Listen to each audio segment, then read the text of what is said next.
আলহামদুলিল্লাহি রাব্বিল আলামিন ওয়াসসালাতু ওয়াসসালামু আলা সাইয়্যিদিল মুরসালিন আম্মা বা'দ ফাআউযু বিল্লাহি মিনাশ শাইতানির রাজিম বিসমিল্লাহির রহমানির রহিম আসসালাতু ওয়াসসালামু আলাইকা ইয়া রাসূলুল্লাহ আসসালাতু ওয়াসসালামু আলাইকা ইয়া হাবিবাল্লাহ আসসালাতু ওয়াসসালামু আলাইকা ইয়া নবিয়াল্লাহ ওয়া আলা আলিকা ওয়া আসহাবিকা ইয়া নূরাল্লাহ। মাদানী চ্যানেলের দর্শকবৃন্দ, দেশ ও দেশের বাইরে থেকে যারাই আমাদেরকে দেখছেন শুনছেন, সবাইকে জানাই আন্তরিক মুবারকবাদ ও শুভেচ্ছা। আসুন অনুষ্ঠানের শুরুতেই আমরা একবার দুরূদ শরীফ পাঠ করে নিই। আল্লাহ রসুল সাল্লাল্লাহু আলাইহি ওয়াসাল্লাম ইরশাদ করেছেন, জাইয়িনু মাজালিসাকুম বিসসালাতি আলাইয়া ফা ইন্না সালাতাকুম আলাইয়া নূরুল লাকুম ইয়াউমাল কিয়ামা। হুজুর সাল্লাল্লাহু আলাইহি ওয়াসাল্লাম ইরশাদ করেন যে তোমরা তোমাদের মজলিসগুলোকে আমার প্রতি দুরুদ পাঠের মাধ্যমে সুসজ্জিত করে নাও, কেননা তোমাদের আমার প্রতি দুরূদ শরীফ পাঠ করা, তোমাদের এই দুরুদ কিয়ামতের দিন তোমাদের জন্য নূর হবে। সুবহানাল্লাহ। যারাই এই মুহূর্তে আপনাদের এই জনপ্রিয় অনুষ্ঠান সাহাবায়ে কেরাম আলাইহিমুর রিদওয়ান এর বিশেষত্ব অনুষ্ঠানটি দেখছেন, কেউ ঘরের মধ্যে হয়তো অনেকে পরিবারের যারা আছে তাদের সাথে দেখছেন, কেউ দোকানে বসে দেখছেন। সুতরাং মজলিসে বসে যারাই দেখছেন বা একাকী যারাই দেখছেন, সবাইকে আমি অনুরোধ করব আমরা সকলে হুজুরে নূর সাল্লাল্লাহু আলাইহি ওয়াসাল্লামের প্রতি একবার দুরূদ শরীফ পাঠ করে নিই। আসুন সকলে পড়ি, সাল্লু আলাল হাবিব সাল্লাল্লাহু তাআলা আলা মুহাম্মদ সাল্লাল্লাহু আলাইহি ওয়াসাল্লাম। মাদানী চ্যানেলের দর্শকবৃন্দ, আমি শুরুতেই বলেছি আপনাদের সকলের পছন্দনীয় অনুষ্ঠান সাহাবায়ে কেরাম এর বিশেষত্ব নিয়ে আজ আবারও উপস্থিত হয়েছি। আজ আমরা শুনব প্রখ্যাত সাহাবী রাসূল হযরত সাইয়্যিদুনা আব্দুল্লাহ ইবনে উমর রাদিয়াল্লাহু তাআলা আনহু এর কিছু বিশেষত তিনি অত্যন্ত প্রসিদ্ধ একজন সাহাবী। তার জীবনে বিশেষভাবে যে বৈশিষ্ট্যগুলো পাওয়া যায়, তিনি অত্যন্ত সাহসী ছিলেন এবং হুজুর সাল্লাল্লাহু আলাইহি ওয়াসাল্লামের সুন্নতের উপর আমলের আলা ওয়াজহিল কামালের যে বিশেষত্ব রয়েছে, অর্থাৎ হুজুর সাল্লাল্লাহু আলাইহি ওয়াসাল্লামের সুন্নতগুলোকে খুঁজে খুঁজে বের করে তার উপর আমল করার এই অন্যতম বৈশিষ্ট্যটি হযরত সাইয়্যিদুনা আব্দুল্লাহ ইবনে উমর রাদিয়াল্লাহু তাআলা আনহুর মাঝে ছিল। এছাড়াও তিনি মুস্তাহিদ ছিলেন, অত্যন্ত দানশীল ছিলেন, আশিকে রাসূলের বিষয়টি তার মধ্যে চলেই এসেছে। তারপর তিনি সাহসী ছিলেন এবং মুসলমানের লড়াই যে রয়েছে এর থেকে কিভাবে বেঁচে থাকা যায় এই বিষয়টি সবচেয়ে বেশি হযরত সাইয়্যিদুনা আব্দুল্লাহ ইবনে উমর রাদিয়াল্লাহু তাআলা আনহু এর জীবনীর মধ্যে পাওয়া যায়। আমরা একে একে শুনব তিনি কেমন ইলমের অধিকারী ছিলেন এবং দানশীলতার বিষয়টি তার মাঝে কীরকম ছিল, সাহসী কীরকম ছিলেন এবং তিনি কিভাবে যুদ্ধ এবং মুসলমানের লড়াই থেকে বেঁচে থাকার বিষয়টি তার মাঝে কীরকম ছিল, এই বিষয়গুলো আমরা একে একে জানার চেষ্টা করব। প্রথমত আমরা জানব তিনি কত বড় মাপের আলেম ছিলেন, তিনি কত বড় মাপের মুস্তাহিদ ছিলেন। আমরা জানি ইসলামের স্তম্ভ হচ্ছে 5টি, এটা আমরা সকলেই জানি। প্রথমত হচ্ছে শাহাদাতু আল্লা ইলাহা ইল্লাল্লাহু আশহাদু আন্না মুহাম্মাদুর রাসূলুল্লাহ, যে এই বিষয়ে সাক্ষ্য দেওয়া যে আল্লাহ তাআলা ব্যতীত আর কোনো উপাস্য নেই এবং হুজুর সাল্লাল্লাহু আলাইহি ওয়াসাল্লাম আল্লাহ তাআলার বান্দা ও রাসূল। অতঃপর হচ্ছে নামাজ আদায় করা, যাকাত প্রদান করা, এরপর হচ্ছে রোজা রাখা, এরপর হচ্ছে আপনার হজ পালন করা। এই যে 5টি স্তম্ভ রয়েছে, এই 5টি স্তম্ভের প্রত্যেকটি মাসআলার যে রয়েছে এই বিষয়গুলো তো জানতেনই, তবে সবচেয়ে বেশি হযরত সাইয়্যিদুনা আব্দুল্লাহ ইবনে উমর রাদিয়াল্লাহু তাআলা আনহু যে বিষয়ে পারদর্শী ছিলেন সেটা হচ্ছে হজের মাসআলা। হজের মাসআলা সম্পর্কে হযরত সাইয়্যিদুনা আব্দুল্লাহ ইবনে উমর রাদিয়াল্লাহু তাআলা আনহু সবচেয়ে বেশি পারদর্শী ছিলেন এবং হজের মাসআলা সংক্রান্ত কেউ যদি কোনো প্রশ্ন করতেন বা জানার প্রয়োজন হতো তাহলে সরাসরি হযরত সাইয়্যিদুনা আব্দুল্লাহ ইবনে উমর রাদিয়াল্লাহু তাআলা আনহুর কাছে চলে আসতেন এবং সেই বিষয়ে প্রশ্ন করতেন। তিনি এতটাই ইলমের অধিকারী ছিলেন যে বলা হয় যে তিনি 60 বছর পর্যন্ত মাসআলার সমাধান দিয়েছেন।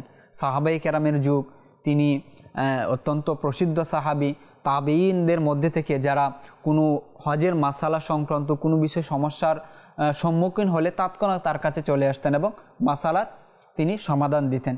এই এত বড় মুস্তাহিদ হওয়ার পরে যে যখনই কোনো বিষয় হজের মাসালার সম্মুখীন হতো তৎক্ষণাৎ তার কাছে চলে আসার পরে তিনি এইসব বিষয়ে জানার পরে তিনি তাড়াহুড়ো করতেন না। ইলিমের যে একটা বিষয় রয়েছে, ইলিমের যে একটি আপনার মর্যাদা রয়েছে, এর যে একটি সম্মান রয়েছে, সেই সম্মানটিও তার মাঝে ছিল। তিনি তৎক্ষণাৎ কোনো বিষয়ের উত্তর প্রদান করতেন না। তিনি তার কাছে যখন কোনো কেউ প্রশ্ন করত তিনি আগে সেটা ভাবতেন এবং ভেবে তারপর তিনি উত্তর প্রদান করতেন। এমনকি তার জীবনীর মধ্যে এও রয়েছে, যখন কোনো ব্যক্তি তার কাছে আসতো তৎক্ষণাৎ তিনি উত্তর তো প্রদান করতেন না এবং সেটা নিয়ে তিনি ভাবতেন, চিন্তা ভাবনা করতেন যে এই বিষয়ের আসল মাসালা আসলে কি হবে, ভেবে তারপর তিনি উত্তর প্রদান করতেন।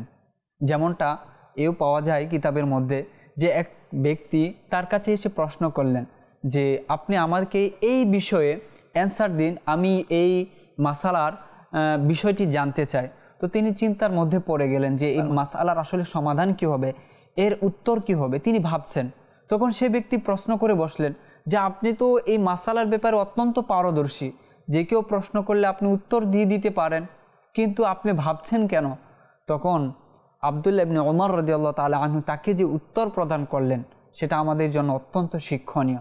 তিনি বললেন যে আমি এই জন্য ভাবছি যে তুমি যে আমাকে প্রশ্ন করেছো মাসআলার ব্যাপারে, তুমি কি এটা ভাবছো যে এই ব্যাপারে কিয়ামতের দিন আমাকে প্রশ্ন করা হবে না?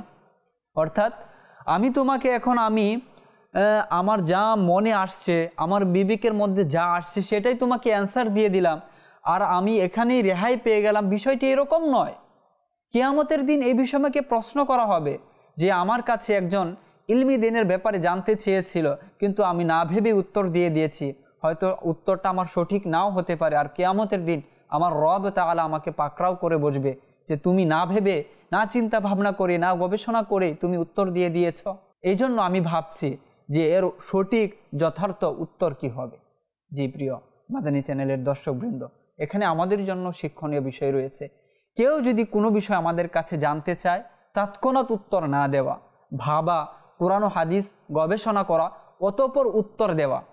হ্যাঁ, হাজির জবাব এর প্রশংসা রয়েছে। আমাদের সমাজে অনেকেই দেখা যায় যে প্রশ্ন করার সাথে সাথে জটফট উত্তর দিয়ে দেয়, এটা ভালো, তবে ভাবারও বিষয় রয়েছে। আমি যে এর উত্তর দিচ্ছি এর কি আদৌ আরও উত্তম সমাধান আছে কিনা, কিতাবের মধ্যে কি এর আরও উত্তম সমাধান রয়েছে কিনা, এ বিষয়টি আমাদেরকে আগে প্রথমে যাচাই বাছাই করতে হবে।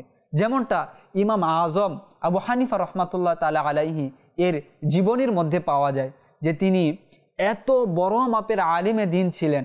আজকে যদি আমরা দেখি যে পৃথিবীর মধ্যে প্রায় 180 কোটিরও বেশি মুসলমান রয়েছে, আর তার অধিকাংশ মুসলমানই ইমাম আজম আবু হানিফা রহমাতুল্লাহ তাআলা আলাইহি এর যে মাযহাব রয়েছে সেই মাযহাবের অনুসারী।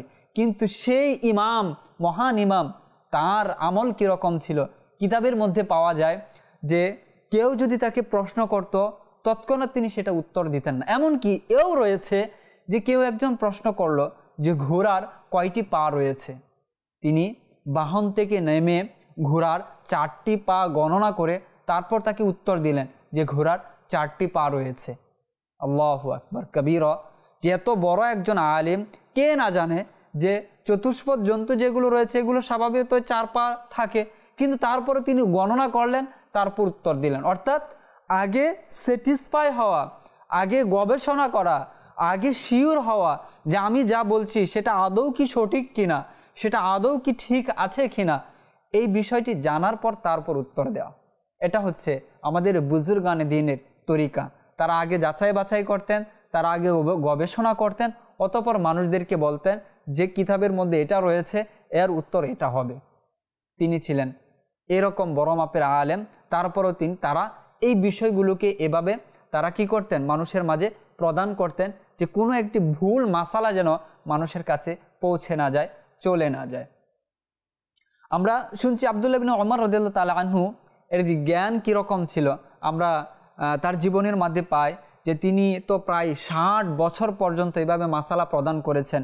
মক্কা ও মদিনার যে সকল লোক তার কাছে মাসালা জানতে এসেছেন, তিনি এভাবে 60 বছর পর্যন্ত মাসালা প্রদান করেছেন। তারপরও তিনি আগে ভাবতেন, চিন্তা ভাবনা করতেন। কিতাবের মধ্যে এও রয়েছে যে তিনি ছোটবেলা থেকেই অত্যন্ত প্রখর জ্ঞানের অধিকারী ছিলেন। একদিন হুজুর সাল্লাল্লাহু আলাইহি ওয়াসাল্লাম সাহাবায়ে কেরামদের উদ্দেশ্য করে বললেন যে তোমরা বলো তো এমন কি বৃক্ষ রয়েছে যে বৃক্ষটি মুমিনদের সাথে সাদৃশ্যপূর্ণ? তখন সকলেই ভাবতে লাগলেন, কেউ উত্তর দিচ্ছে না। অতঃপর হুজুর সাল্লাল্লাহু আলাইহি ওয়াসাল্লাম উত্তর দিলেন যে সেই বৃক্ষটি হচ্ছে খেজুর গাছ, খেজুর বৃক্ষ। অতঃপর একদা হযরত আব্দুল্লাহ ইবনে ওমর রাদিয়াল্লাহু তাআলা আনহু তিনি তার সম্মানিত পিতাকে বললেন যে হুজুর সাল্লাল্লাহু আলাইহি ওয়াসাল্লাম যে অ্যান্সার দিয়েছেন আমিও জানতাম যে অ্যান্সার এটা হবে, আমি সেদিনকার চাইলে এটা বলতে পারতাম যে উত্তর এটাই হবে যে খেজুর বৃক্ষ। তখন হযরত সাইয়েদুনা উমর ফারুক রাদিয়াল্লাহু তাআলা আনহু তিনি বললেন যে তখন তুমি কেন বলনি? তুমি বললে আমি তো ফখর করতে পারতাম যে আমার সন্তান মেধাবী। আল্লাহু আকবার। জবাব কি ছিল আব্দুল্লাহ ইবনে ওমর রাদিয়াল্লাহু তাআলা আনহু? তিনি বলেন আমি কিভাবে উত্তর দিব? সেখানে তো আবু বকর সিদ্দিক রাদিয়াল্লাহু তাআলা আনহু উপস্থিত ছিলেন।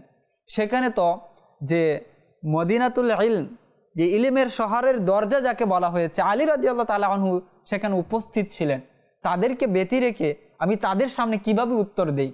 হ্যাঁ, আল্লাহু আকবার। এটা হচ্ছে ইলমের সম্মান, যে বড়রা যেখানে থাকে, গুরুজন যেখানে থাকে, শিক্ষকরা যেখানে থাকে, সেখানে আগ বাড়িয়ে কিছু বলতে নেই। নিজের জানা থাকলেও নিজেকে সংবরণ করা, নিজের এলেমকে গোপন রাখা, এটা হচ্ছে বড়দের একটি তরিকা পদ্ধতি। অনুরূপ একটি ঘটনা আমরা ইমাম গাজালি রহমতুল্লাহ তাআলা আলাইহির জীবনের মধ্যে পাই, যে এলেমকে লুকিয়ে রাখা, গোপন রাখা, সেটাকে প্রকাশ না করা, অহংকার যে বিষয়টি রয়েছে, যে আমরা এলেমের বিষয়ের ক্ষেত্রে দেখি যে অহংকার চলে আসে। শয়তানের ঘটনা আমরা জানি, সে অনেক বড় পণ্ডিত ছিল কিন্তু সাথে অহংকারে ছিল। তো এলেমের সাথে অহংকার চলে আসে। তো বুজুর্গানে দিনের একটি তরিকা ছিল যে তৎক্ষণাৎ তারা উত্তর প্রদান করতেন না। বুজুর্গানে যারা বয়স্ক, যারা মুরব্বী, যারা যদি উপস্থিত থাকতেন তাদের সাথে আগ বাড়িয়ে তারা কোনো কথা বলতেন না। তো ইমাম গাজালি রহমতুল্লাহ তাআলা আলাইহির জীবনের মধ্যে পাওয়া যায়।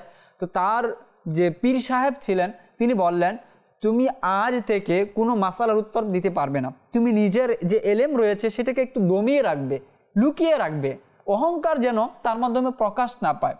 তো যখন এই শর্ত দিলেন, তো এক ব্যক্তি এলেন, এসে তার পীর সাহেবের কাছে মাসালা জিজ্ঞাসা করলেন যে এর মাসালা কি হবে। তো তার যে পীর সাহেব ছিলেন তিনি চুপ করে রইলেন। অতঃপর ইমাম গাজালি রহমতুল্লাহ তাআলা আলাইহি তিনি বললেন এর উত্তর আমি জানি। তৎক্ষণাৎ তার পীর সাহেব তাকে বললেন যে আমি তোমাকে পরীক্ষা করছিলাম যে তুমি আসলে এমত অবস্থায় কি করো, এর মাসালার উত্তর তো আমিও জানি, তবে এলেম থাকার পরেও যে ফখর না করা, অহংকার না করা, নিজের এলেমকে দমিয়ে রাখা, তার সাথে যেন অহংকার না চলে আসে, সেই বিষয়ের শিক্ষা আমরা পূর্ববর্তী বুজুর্গণে দিনের মধ্যে পাই।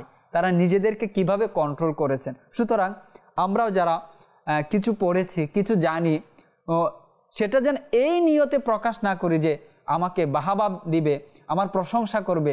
তো সেই বিষয়টার প্রতি লক্ষ্য রেখে আমরা যেন তারপর কিছু বলতে যাই, তারপর যেন আমরা এলেমকে প্রকাশ করি। এটা আমাদের বুজুর্গানে দিনের একটি তরিকা রয়েছে এরকম, যে তারা তৎক্ষণাৎ নিজের এলেমকে প্রকাশ করতেন, আগে নিজেকে জিজ্ঞাসা করতেন যে এর মধ্যে আসলে হিকমত কি রয়েছে, আমি যে বর্ণনা করছি আমার নিয়ত কি রয়েছে। যেমনটা আব্দুল্লাহ ইবনে ওমর রাদিয়াল্লাহু তাআলা আনহুর জীবনের মধ্যেই পাওয়া যায় যে তৎক্ষণাৎ তিনি অ্যান্সার দিতেন না, আর যখন তিনি এরকমটা করতেন আবার নিজেকেই প্রশ্ন করতেন, নিজেকে আবার বলতেন হে আব্দুল্লাহ ইবনে ওমর, তুমি আজ যে এরকমটা করেছ এরকমটা তুমি মৃত্যুর আগ পর্যন্ত করবে। নিজের বরত্ব, নিজের এলেমকে প্রকাশ করার জন্য যে অ্যান্সার দেওয়া, সেটা এখন যেমন তুমি নিজেকে সংবরণ করেছ, মৃত্যুর আগ পর্যন্ত তুমি এভাবে নিজেকে দমিয়ে রাখবে, নিজের জন্য সংবরণ করবে। তো এইভাবে তারা নিজেদেরকে নিজেদের আত্মার যে শুদ্ধি রয়েছে সেটা তারা করতেন। বিশেষত এলেমের একটা বিষয় আমরা জানি যে যার মাঝে কিছু জ্ঞান চলে আসে, ইলম চলে আসে, সাথে সাথে অহংকার কিন্তু চলে আসে। যেমনটা আমি শুরুতেই বললাম যে ইবলিস কিন্তু এই জন্যই ধ্বংস হয়েছে, তার মধ্যে কিছু জ্ঞান চলে এসেছিল, কিছু এলেম চলে এসেছিল, আর সে অহংকার করে ধ্বংস হয়েছে। তো সেটা কিভাবে নিয়ন্ত্রণ করতে হবে, এই সকল উলামায়ে কেরাম, বুজুর্গানে দিন আমাদেরকে সেই শিক্ষা দিয়েছেন। আল্লাহ তাআলা আমাদেরকেও ওরকমভাবে অনুরূপ আমল করার তৌফিক দান করুন। এলেম তো অর্জন করতেই হবে, কিছু এলেম তো এরকম রয়েছে যেটা এলেম অর্জন করা ফরজ রয়েছে। তালাবুল ইলমি ফারিদাতুন আলা কুল্লি মুসলিম ওয়া মুসলিমা, প্রত্যেক নরনারীর উপর এলেম অর্জন করা ফরজ। তবে সেই এলম প্রকাশ করার ক্ষেত্রে আমাদের নিয়তের দিকেও দেখতে হবে যে আমাদের নিয়তটা কি রয়েছে। যেমনটা সাইদুনা আব্দুল্লাহ ইবনে ওমর রাদিয়াল্লাহু তাআলা আনহুর মাঝে পাওয়া যায় যে এত এলেমের অধিকারী হওয়া সত্ত্বেও তিনি নিজেকে কতটা কিভাবে সংবরণ করতেন। আল্লাহ তাআলা আমাদেরকেও তৌফিক দান করুন। দ্বিতীয় বিষয় হচ্ছে তিনি অত্যন্ত দানশীল ছিলেন। আল্লাহু আকবার। দানের ব্যাপারে যখন আসে তখন তার ব্যাপারে পাওয়া যায় যে তিনি তার জীবনে প্রায় 1000 গোলাম আজাদ করেছেন। কিতাবের মধ্যে এও রয়েছে যে তিনি গোলাম এভাবে আজাদ করতেন, তিনি দেখতেন তার গোলামদের মধ্যে কে ইবাদত গুজার, কে আমল করে, কে সুন্দরভাবে নামাজ আদায় করে, কে সুন্দরভাবে রোজা রাখে, কার আমল অত্যন্ত চমৎকার। যখন তিনি কোনো গোলামের মাঝে এই বৈশিষ্ট্যটি দেখতে পেতেন তৎক্ষণাৎ তাকে আজাদ করে দিতেন, তৎক্ষণাৎ তাকে মুক্ত করে দিতেন। যখন কিছুদিন যাওয়ার পর তার গোলামের মধ্যে এই বিষয়টি প্রকাশ পেয়ে যায়, অনেকে জেনে ফেলে যে আব্দুল্লাহ ইবনে ওমর রাদিয়াল্লাহু তাআলা আনহু সেই ব্যক্তিকে আজাদ করে দেয়, মুক্ত করে দেয় যে অত্যন্ত চমৎকারভাবে আমল করে, যে ইবাদত করে, যে সুন্দরভাবে নামাজ আদায় করে, তাকে তিনি আজাদ করে দেন। তখন কিছু গোলাম এরকম করতে লাগলো, তারাও সুন্দরভাবে নামাজ আদায় করতে লাগলো, লম্বা লম্বা সূরা দিয়ে তারা নামাজ আদায় করলো। তো এভাবে তিনি আজাদ করতে লাগলেন।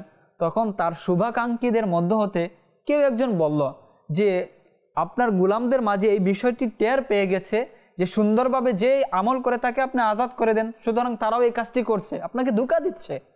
তারা প্রকৃতপক্ষে আল্লাহ তাআলাকে সন্তুষ্টি করার জন্য আমল করছে না, আপনি যেন তাদেরকে মুক্ত করে দেন, আজাদ করে দেন, এই জন্য তারা আমল করছে। তখন তিনি অত্যন্ত চমৎকার কথা বলেন। তখন তিনি জবাবে বলেন যে যারা আমাকে আল্লাহ তাআলার জন্য ধোঁকা দিচ্ছে, আমি আল্লাহ তাআলার জন্য ধোঁকা খেতে রাজি আছি। কেউ যদি আমাকে আল্লাহ তাআলার জন্য ধোঁকা দেয় তাহলে আমি আল্লাহ তাআলার জন্য ধোঁকা খেতে রাজি আছি, আর এটা আমি আজীবন খেয়ে যাব। সুতরাং তার জবাব এভাবে দেন এবং তিনি এভাবে সারা জীবন তিনি গোলাম আজাদ করেছেন, 1000 গোলাম তিনি আজাদ করেছেন। এবং তার জীবনীর মধ্যে পাওয়া যায় যে সবচেয়ে উত্তম যে বস্তুটি সেটা আল্লাহর রাস্তায় দান করা, সদকা করার বিষয়টি আব্দুল্লাহ ইবনে ওমর রাদিয়াল্লাহু তাআলা আনহু জীবনের মধ্যে পাওয়া যায়। যে কিতাবের মধ্যে বর্ণিত রয়েছে যে তিনি অত্যন্ত চড়া মূল্যে একটি উট ক্রয় করেছিলেন। তো সেটার উপর আরোহণ করে তিনি আসছিলেন, আর উটটি এত সুন্দর ছিল, এত চমৎকার ছিল যে সেটার চাল চলন, কালার, সেটার আকৃতি গঠন সব কিছুই অত্যন্ত চমৎকার ছিল। তো যখন তিনি দেখলেন যে উটটি আসলে অত্যন্ত সুন্দর, তখন তৎক্ষণাৎ তার মনের মাঝে খেয়াল আসলো যে এই উটটি তো অত্যন্ত চমৎকার। আল্লাহ তাআলা কুরআনে পাকের মধ্যে ইরশাদ করেছেন, লান তানালুল বিররা হাত্তা তুনফিকু মিম্মা তুহিব্বুন, যে তোমাদের পছন্দনীয় বস্তু যতক্ষণ পর্যন্ত তোমরা আল্লাহর রাস্তায় ব্যয় করবে না ততক্ষণ পর্যন্ত তোমরা নেকি পাবে না। যখন এই খেয়াল মনের মাঝে আসলো তৎক্ষণাৎ তিনি তার খাদেমকে ইরশাদ করলেন, ডাক দিয়ে বললেন, হে নাফে, এর যে গদি রয়েছে, এর উপর যে জিন সাজানো রয়েছে, বসার যে আসনটি রয়েছে, খুলে ফেলো, এর লাগাম খুলে ফেলো, আর একে কুরবানির যে পশু রয়েছে সেগুলোর সাথে মিশিয়ে দাও, অর্থাৎ আল্লাহর রাস্তায় ব্যয় করে দাও, সেটাকেও কুরবানি করা হবে। আল্লাহু আকবার। অনুরূপভাবে কিতাবের মধ্যে রয়েছে তার ঘরের মধ্যে একটি গাধা ছিল, আর সেই গাধা অত্যন্ত কাজের ছিল, সকল ধরনের কাজ এই গাধার মাধ্যমে করানো যেত। আর গাধাটি খুব চালু ছিল, খুব যে তর তাজা এবং কাজের ক্ষেত্রে খুব অগ্রগামী ছিল এই গাধাটি। তো পরিবারের সকলে বলতে লাগলো যে আমাদের ঘরের মধ্যে যে এখন উন্নতি দেখা যাচ্ছে এই গাধার কারণে। এবং কি সেই সময় সমাজের যারা ছিল সকলে এই গাধার প্রশংসা করতো যে আব্দুল্লাহ ইবনে ওমর রাদিয়াল্লাহু তাআলা আনহুর কাছে যে গাধাটি আছে এই গাধাটি অত্যন্ত চমৎকার, এটি খুব কাজের। তো এভাবে যখন মানুষ বলাবলি করতে লাগলো তখন তারও একটু এই গাধার প্রতি আকৃষ্ট দেখা দিল, যে তিনিও সেই গাধার প্রতি একটু বিশেষ মনোযোগ দিলেন। তো হঠাৎ করে তিনি মনে পড়ল যে এটাকে আল্লাহর রাস্তায় ব্যয় করে দিতে হবে। তো তৎক্ষণাৎ তিনি সেটাকে আল্লাহর রাস্তায় ব্যয় করে দিলেন। তো সবাই বলতে লাগলো, এই গাধাটিকে সবাই প্রশংসা করে, আর এই গাধাটি অত্যন্ত কাজের, আপনি এটাকে ব্যয় করে দিচ্ছেন। তখন তিনি বললেন যে যেই বিষয়টা আল্লাহ এবং তার রসুলের সন্তুষ্টি ব্যাঘাত ঘটায় সেই বিষয়টাকে রাখা যাবে না। অর্থাৎ তার পরিবার বা তিনি, তার এখন মনোযোগ চলে গেছে গাধার দিকে, পরিবারের মনোযোগ চলে গেছে গাধার দিকে, না, এটা হওয়া যাবে না। মানুষের মনোযোগ, মানুষের দৃষ্টি, মানুষের আকাঙ্ক্ষা, মানুষের সন্তুষ্টি তালাশ শুধুমাত্র আল্লাহ তার রসুল হতে হবে। সুতরাং যেই বিষয়টা এর মাঝে চলে আসবে সেটাকে রাখা যাবে না। তিনি তাৎক্ষণিক সেটাকে সদকা করে দিলেন, বিক্রি করে সেটাকে মানুষের মাঝে বিতরণ করে দিলেন। তো তার দানশীলতার বিষয়টা এরকম ছিল। এমনকি কিতাবের মধ্যে পাওয়া যায় তিনি হাজার হাজার দিনার দিরহাম একদিনে তিনি সদকা করেছেন। তার জীবনে অসংখ্য ঘটনা এরকম রয়েছে যে তিনি আল্লাহর রাস্তায় এভাবে ব্যয় করতেন। এমনকি মিসকিনদের সাথে তার যে সদাচরণ ছিল সেটা কতই না চমৎকার ছিল, যে কিতাবের মধ্যে পাওয়া যায় এক ব্যক্তি তার স্ত্রীকে এসে বললেন যে আপনি এই বৃদ্ধের প্রতি একটু সহায় হন, তাকে একটু ভালো খাবারের ব্যবস্থা করুন। তখন তার সম্মানিতা স্ত্রী তাকে জবাবে বললেন, কিভাবে করব? তিনি মানুষকে এত খাবার খাওয়ান যে নিজের জন্য কিছুই রাখেন না, সব কিছু মানুষের জন্য বিলীন করে দেন, বন্টন করে দেন।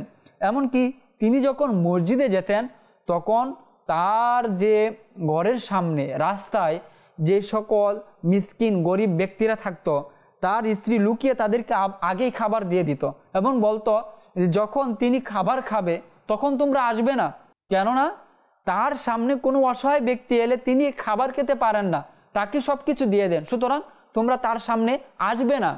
এমনটা লুকিয়ে লুকিয়ে তার স্ত্রী করার পরও তিনি নিজের খাবার অনাহারির মুখে যে বিলিয়ে দেওয়ার যে বিষয়টি রয়েছে এটা আব্দুল্লাহ ইবনে উমর রাদিয়াল্লাহু তাআলা আনহু জীবনীর মধ্যে পাওয়া যায়। এমনকি তার স্ত্রী এভাবে গরিবদেরকে দেওয়ার পরও তিনি যখন মসজিদ থেকে আবারও ঘরে ফিরে আসতেন তখন স্ত্রীকে গিয়ে বলতেন যে অমুকের ঘরে খাবার পৌঁছে দাও, অমুককে খাবার দাও, অমুকের না খেয়ে আছে তাকে খাবার দিতে হবে। তিনি এভাবে মানুষকে খুঁজে খুঁজে খুঁজে খুঁজে খাবার দিতেন। এমনকি সারা জীবন তিনি কখনো পেট পূর্ণ করে খাবার তিনি আহার করেননি, এভাবে তিনি মানুষদেরকে খাবার খাইয়েছেন। আল্লাহু আকবার। এমনকি কিতাবের মধ্যে পাওয়া যায় যে আব্দুল্লাহ ইবনে উমর রাদিয়াল্লাহু তাআলা আনহু তিনি যখনই খাবার খেতেন সেখানে কোনো এতিম শিশুকে, এতিম ব্যক্তিকে না রেখে তিনি খাবার খেতেন না। তার দস্তরখানায় কোনো না কোনো এতিম ব্যক্তি উপস্থিত থাকতো। তিনি এভাবে মানুষের খেদমত করতেন, তিনি এভাবে মানুষদেরকে সদকা করতেন, দান করতেন। এতটা ছিল তার দানের যে ব্যাপকতা, সেই বিষয়টি তার মধ্যে পাওয়া যায়। তিনি ছিলেন আশিক রাসূল। হুজুর সাল্লাল্লাহু আলাইহি ওয়াসাল্লামের সুন্নতগুলোর উপর যে আমল করার যে বিষয়টি সেটি সবচেয়ে বেশি আলা ওয়াজহিল কামাল যেটাকে বলা হয় সেটা আব্দুল্লাহ ইবনে উমর রাদিয়াল্লাহু তাআলা আনহুর মধ্যে পাওয়া যায়। যে কিতাবের মধ্যে পাওয়া যায় যে যখন তিনি হজ করতে আসেন তো তখন বলা হয় যে হুজুর সাল্লাল্লাহু আলাইহি ওয়াসাল্লাম হজ শেষে কোথায় নামাজ আদায় করেছেন সেখানে তিনি নামাজ আদায় করবেন। এমনকি কিতাবের মধ্যে পাওয়া যায় যে তিনি একটি গাছের সন্ধান পেয়েছিলেন যেই গাছের পাশে হুজুর সাল্লাল্লাহু আলাইহি ওয়াসাল্লাম কিছুক্ষণ আরাম করেছিলেন। তো পরবর্তীতে তিনি তার জীবনে সেই গাছকে তিনি পানি দিয়েছেন এই নিয়তে যে এই গাছটি যেন জীবিত থাকে।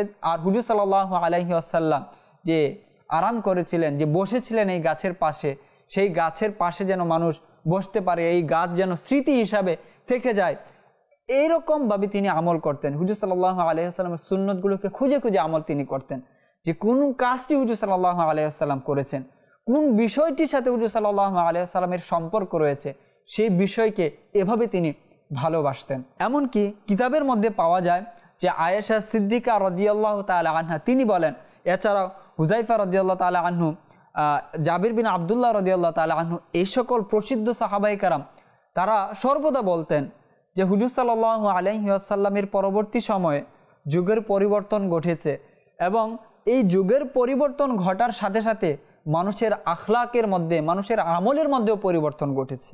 কিন্তু যে সকল মানুষের আখলাক আমলের মধ্যে পরিবর্তন ঘটেনি তার মধ্যে অন্যতম একজন হচ্ছেন হযরত সাইয়্যিদুনা আব্দুল্লাহ ইবনে উমর রাদিয়াল্লাহু তাআলা আনহু। হুজুর সাল্লাল্লাহু আলাইহি ওয়াসাল্লাম থাকাকালীন সেই সময় যেভাবে তিনি আমল করতেন, তার আমল অভ্যাস ছিল, তার রুটিন ছিল, অনুরূপ অভ্যাস, অনুরূপ রুটিন হুজুর সাল্লাল্লাহু আলাইহি ওয়াসাল্লাম যখন পর্দা করেন তার মাঝে সেই আমলের মাঝে কোনো ঘাটতি আসেনি।